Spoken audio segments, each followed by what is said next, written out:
If you've been wanting to play with some of those new novelty fabrics that are large in scale, one of the ways you can play with them is by making a pillow, such as we show in the January-February 2012 issue of McCall's. To start, I'm going to show you how to do parallel lines of stitching in one of these large areas. And the way to do that is to bring any half-inch line on your ruler and align it with the raw edge of the fabric. Not the raw edge of the back. I've got muslin and I have batting here in the sandwich, but the raw edge of the fabric you're stitching.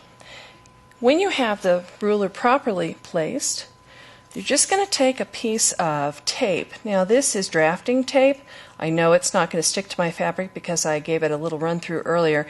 You can also use painter's tape, some masking tapes, but you want to make sure it leaves no residue. Once I have that in place, I can just move my ruler aside. And because I no longer have the ruler on the fabric, I'm just going to place a few pins to act as basting. You don't necessarily need the pins, but they make me more comfortable. All right, just a few.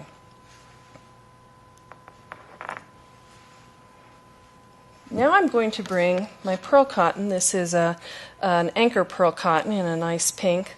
And I'm going to bring it up right along here in one of those empty areas, right along the edge of the tape, like that. You don't want to stitch through the tape, it'll gum up your needle. So I'm just going to take running stitches, try to keep them a fairly even length so they're uniform, and stitch right along the edge of that tape. Again, do not stitch through the tape. All right, I'm just going to carry on that way until I get to the end and stitch back along this side. Now we'll pretend I've already done that as I did here. So I've stitched here and here, and I want to reposition the tape. All you need to do is take it off. You don't need the ruler this time around. You can just move it so it's adjoining one of your completed stitching lines, like that. I'll remove this pin because it's now in the way, and then I would just stitch right along that edge. And as long as you keep moving that tape with your previously stitched lines, you'll have a nice even spacing.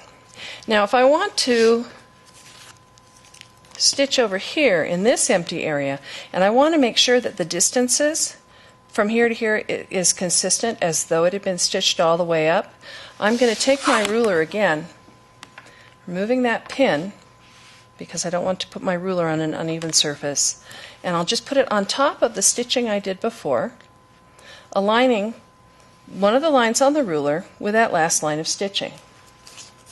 Okay, that's not far enough up, so I'm going to keep going until I get the edge of the ruler into that blank area. There, just about like that.